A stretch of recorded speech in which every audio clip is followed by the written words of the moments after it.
A Moreno Valley man on probation is facing new charges of armed robbery and assault, accused of stealing 4 expensive purebred puppies at gunpoint.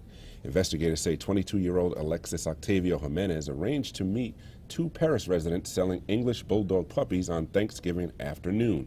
Those dogs can sell up to $4,500 apiece. The victims say when they arrived, 2 people got out of a black SUV, one of them holding a gun, and stole the 8-week-old puppies. Detectives used surveillance video to identify Jimenez. They are still trying to identify his alleged accomplice. The puppies were recovered unharmed and returned to their owners.